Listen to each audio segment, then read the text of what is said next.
Hey everyone, today I'm going to be sharing with you guys my April/March favorites. I didn't put up a favorites video in March.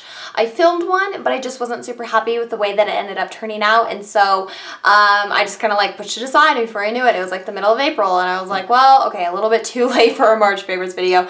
So I am doing sort of a collaboration of both, and so this favorites video is pretty full-packed, but the really exciting thing about this one is that it's not tons of products that I've already showed you guys in the past. I've been really bad about that recently in my favorites, and it's just because I haven't honestly been purchasing a whole lot, but I have purchased quite a bit more in the month of March and April, so I have new products that have not been featured on this channel very much, except for maybe in 1 or 2 videos tops. So yeah, with that, let's just get on into it.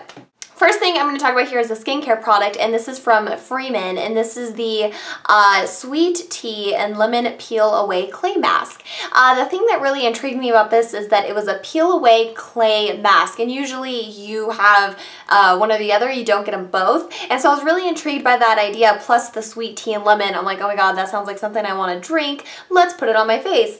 It claims to be for normal to combo skin, pulls pore clogging grime, antioxidant rich, and it's supposed to have ultimate toning and soothing benefits.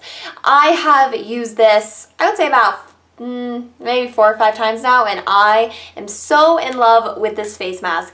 It feels so good on the skin. It's slightly tingly feeling, but not like in an irritating way. It's very, very gentle, so I feel like even sensitive skin could use this.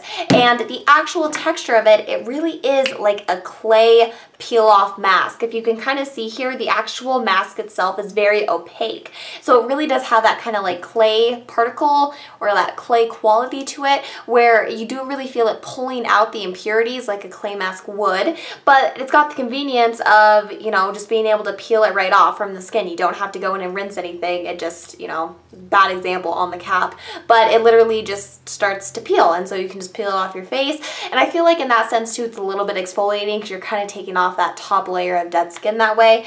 I am just so in love with this. I like it way more than the Boscia peel off mask. They have a black one, and I mean, this is so much cheaper, and for whatever reason, I just prefer this. I feel like my skin looks better after I use this compared to the Boscia one, and the Boscia one is very, very intense. Like, it really sticks to the skin, and it's super painful to peel off. Any peel off mask is not going to be great. I mean, it does still, you're still peeling it away from the skin, but this one just feels a little bit more gentle, but even more effective. So super into this. I found it at Ulta. It's like $4, and I would highly, highly, highly recommend it. Another kind of skincare / body care product, this is from Fake Bake. I have featured the Fake Bake Flawless Tanner before on my channel, but this is I guess it's not new, they've had it for a while, but it's new to me, the Fake Bake Flawless Darker. So I have the original version, and then this is the one that's obviously darker. It's supposed to get you, you know, more tan, and I must say I prefer this one over the original, and I think it's because with the original, it's still, I wouldn't say it's a light tan, I would say it's more of a light to medium kind of tan color. Obviously, if you're very pale, it's going to look darker, and depending on your skin tone, that whole thing. But I find with that one, you know, I really have to like apply it like 3 days in a row to get my like achieved maximum tanness, because I'm one of those people that when I start tanning, I'm like, oh my god, yes, just like slather me in this. And so having a version that's darker where I only have to maybe apply this once or 2 nights in a row and I feel very, very dark is great. I would say that this is like, you know, 2 or 3 times more intense than the original one, and I'm wearing it right now, and this has been after, let's see, I applied it Sunday night and it's now Wednesday. So you can see here, I mean, it's a pretty like good color, saying that I've had it on now for 3 days, and I've showered and I've used a loofah and done that whole thing. So it lasts a really good amount of time. I just think the color is so pretty. It's such a good tan that doesn't turn you orange, and it just looks flawless, truly. It also is super quickly drying. You do have to take that into consideration when you're applying it, but it comes with a mitt, it comes with gloves, so it's super convenient, and I like that I can just, you know, apply it, put my clothes on, and I don't have to worry about it. I will say that it does throughout the night, you know, you're sweating and you're hot, so it does kind of transfer onto sheets if you are, I don't know, I know it sounds gross, but obviously if you're sweating at night, some of that is going to come off on your sheets, but on nights where it's a little bit cooler, I don't notice any sort of transfer. And I just love the color. The color is just so pretty. So anyway, I love that stuff, and if you haven't tried any of the Fake Bake tanning products, I would really recommend that you do. Alright, let's get into some makeup. I'm going to start with the concealer that I picked up sometime either end of March, early April. This is the Tarte Maracuja Creaseless Concealer. I have this in the shade Light Sand. I'm wearing it under my eyes today, and I have really fallen in love with this stuff. It's a very unique product, and there's some things, I kind of have like a, I don't know, I would say a love-hate relationship. It's a lot more love than it is hate. It's just a product that you really have to figure out how to work with. I could see it being some favorites for people, but I thought also see how some people would really not like this. This has an extremely thick concealer. Like, you really have to press on this bottle to get any product out.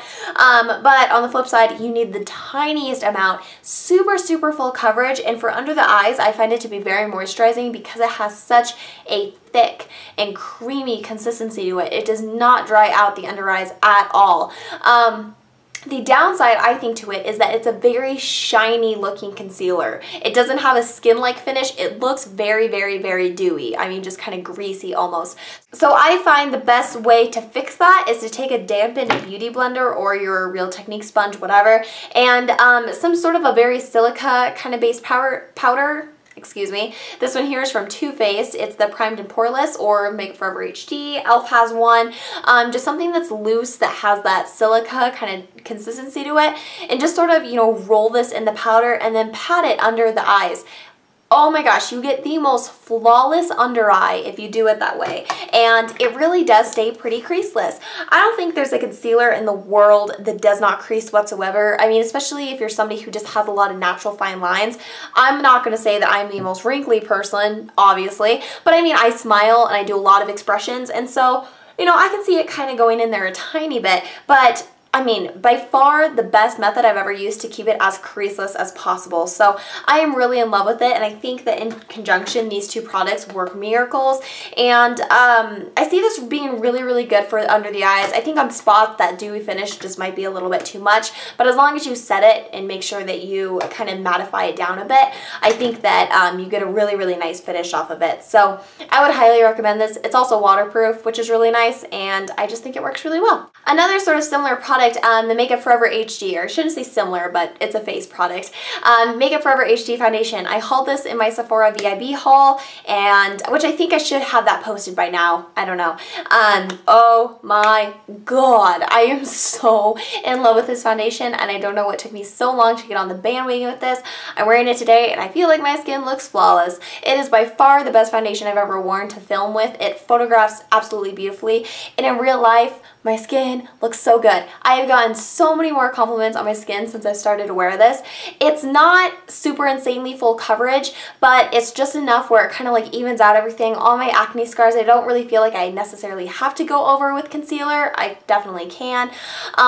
But throughout the day, oh my god, it just wears so freaking beautifully. And it never looks too dewy, but it never looks too matte. It doesn't go super oily on me. I find that it's one of the few foundations that doesn't just settle into all of my like lines, you know, like around my forehead, around my mouth. So I'm in love with this. My shade is N120. It's a good kind of self-tanning match. Like I said, I've been doing some tanning, so I would say that it's a little bit lighter than my arms, just because my face naturally always is like way lighter than the rest of my body.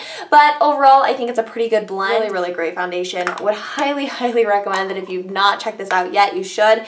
It's almost starting to take the place of Estee Lauder Double Wear, which I've been obsessed with that foundation for a pretty decent amount of time now. So yeah, definitely try this if you already haven't. I'm sure most of you have already heard of this or tried this, but I've just really liked it recently. The next thing I gotta talk about here is a face palette. I'm gonna try to hurry this up. I'm taking way too long to talk about these products. This is the Park Avenue Princess palette from Tarte, and it's kind of their version of a contouring palette. So what you're getting here is a full size of the Tarte Park Avenue Princess bronzer. You're getting a blush, and I forget what shade this is in. I think it's called feel like it starts with a P, but gosh, I do not remember. Unfortunately, they don't have the shade names in the back.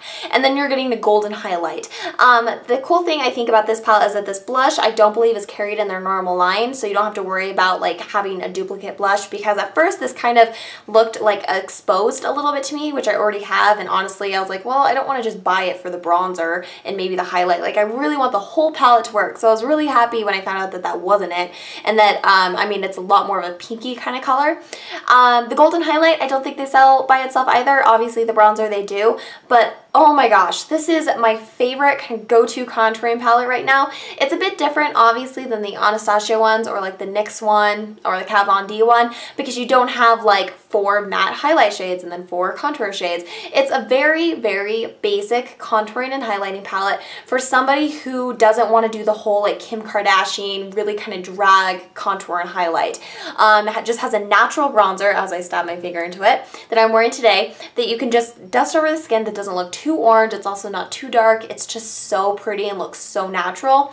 You get a blush shade to kind of help sculpt and add some color, and then you just get a shimmery highlight that you can just pop on the top of your cheeks that kind of makes your cheekbones look all pretty and glowy and dewy and wonderful. This whole palette just works. There's not one product in here that I don't like, and it's so easy for me to reach for because I got my contour, my bronzer, my blush, and my highlight all in one. So it's just sort of been like my go-to one and done sort of product. Next thing I want to talk about is a lipstick from Smashbox, and this is in the shade Melon Drama. It is from their Be Legendary lipstick line. I've really been liking this shade. I always get into corals and peaches come the summertime, and I just really enjoy this formulation. I don't like it as much as the Bare Minerals Marvelous Moxie. I will say that. That is by far still my favorite high-end or higher end lipstick formulation, but this color is just, I know it looks kind of like, oh, it's a coral, but compared to all the other corals I was swatching when I was in Ulta trying to find a new peachy lipstick, this one really stands out because it's that perfect mix of being kind of orangey, kind of corally, and kind of pink. Everything else I was swatching was way too orange in comparison, or was way too pink, and I just couldn't find anything that fit that perfect middle ground, and then this was it. I don't think the camera is doing it justice, and I recommend if you are in Ulta or if you're trying to pick up one of these shades, swatch it and then swatch different shades next to it, and you'll definitely see how this one stands out. I just really enjoy it. It's a great formulation. It really lasts a long amount of time on the lips, doesn't feel too drying, and I don't think that the price on these are too bad either. They're one of the less expensive kind of high-end lipsticks, so would highly recommend that if you're searching for something in this kind of color family. Alright, I told you guys that this one's going to be a big one. Next for you, I have the Too Faced Primed and Poreless Pure Primer. I picked this up during the Ulta 21 Days of Beauty event, and I have really been enjoying this primer. For a long time, I've been using the Makeup Forever HD primer, and I haven't had a primer like this that has more of that kind of like silicone consistency. You can see there. So I was really interested to try this, and obviously it was part of the, 21 Days of Beauty event, so, excuse me, it was quite marked down. It is the only silicone-based primer that I've ever tried that has not completely broke me out. It doesn't feel like it's clogging my skin, it doesn't feel heavy on my skin. It's meant for sensitive skin, so maybe that's part of it. It's also oil-free, so I'm sure all those factors kind of, make it a lot more, I don't know, friendly to the skin and just make it feel more comfortable. So I really, really like this. And I would say that, I kind of feel like the Makeup Forever one and this one kind of serve different purposes. This one is very liquidy, more kind of moisturizer-like consistency. Doesn't really have any sort of a silicone thick feel at all. But I would say that for more mattifying, smoothing, pore filling kind of qualities, I think that this really hits all of those notes. So yeah, would highly recommend this if you're like me and you kind of hate silicone-based primers, but you're still wanting something that will help to mattify and smooth the skin. The next thing I have to talk to you about here are the Makeup Forever HD blushes. I think I've touched on these maybe in like one past video or two. I am just so in love with these blushes, and I know that these, again, I've been out for a little while, but it's taken me a while to get on top of them, and I don't know why I don't hear more people talking about these as I'm like struggling to get this open. I just think that these are so pretty on the skin. They look so airbrushed and so flawless, and they last such a long amount of time for a cream product. And I know people will say with cream products like, oh, this looks great over powder too, you don't have to worry about, you know, like setting your face and then, oh crap, I can't wear a cream blush. And I've tried some of those products and I really feel like cream blushes overall look so much better if you put them on top of unpowdered skin, no matter, you know, how expensive they are or how much people claim they look good on powdered skin. This is the only cream blush I've ever tried that truly looks good over powdered skin. I still, you know, will try to be careful and I'll try to remember to put this on before I powder, but I mean, there's just times where you forget, or, you know, it's hard not to like powder all over your face and go in with your blush. And this is the only one I've ever tried where I'm like, wow, this doesn't look cakey. This actually looks really pretty. So the shades I have are number 220, which is a perfect kind of dusty pink kind of color, just sort of a good everyday shade. And then the other one, which I would say is probably my favorite, just as we head into spring and summer, this is number 115, and this is a much more brighter, but not like clownish kind of pink. It looks so healthy and so juicy and amazing on the skin.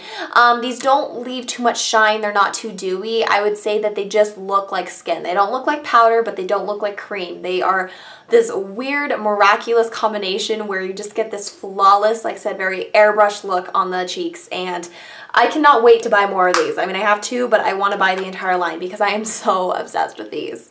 So that is it for favorites, and I do have to talk about two products that I'm not super into because this month I actually have some awfuls. First one is from NYC, and this is the High Definition Liquid Eyeliner. I picked this up because Sabrina, I'm trying to think of her channel name, MAC Shadow Combos, I think that's it, here on YouTube, she did a whole drugstore felt tip eyeliner video comparison, which I thought was really cool, and she mentioned this, and she really liked this, and so I was like, oh, well, I have to give it a go because you guys know my obsession with felt tip liquid eyeliner pens. I do not like this one. The tip on it is so big. It's so hard to do a wing with. And I've been doing winged eyeliner since I could like wear makeup. And so the fact that I have a hard time doing a winged eyeliner I think means a lot. I'm not trying to brag or anything, but for me to have issues is kind of a big deal. So I'm not super into that. And the color, I don't know. Is this going to pick up on camera? In real life, there is like a weird amount of translucency to this eyeliner, and there we go. It just doesn't apply super even. So you can see in this swatch, there's parts where you can see my skin a little bit more, and then there's parts where it's a bit more opaque. It just doesn't apply very nice on top of itself. And compared to the L'Oreal one, which I've been using for a couple of years now, this just doesn't compare at all. The L'Oreal one is so much easier to create a, you know, really nice wing with. And I just find that it's blacker, it's more intense. I don't get this weird thing that happens where I can see parts of my skin in some places, but it's like really black and opaque in others. It's just odd, and it's a very difficult product for me to work with. So I'll use it because it was super cheap, and I mean, it's not the worst eyeliner I've ever tried, but I would just, I mean, even though it's really cheap, I would just save your money and go do something else because it just is hard to use. And then finally, this lip product from Bare Minerals, which I was so excited about, but it just doesn't work for me. This is the Pop of Passion. It's like a lip oil kind of treatment. This is called Pink Passion. I'm wearing it today, and I'll zoom you in and you can see maybe why I don't like this. And I want to note too that I applied this right before I started this video.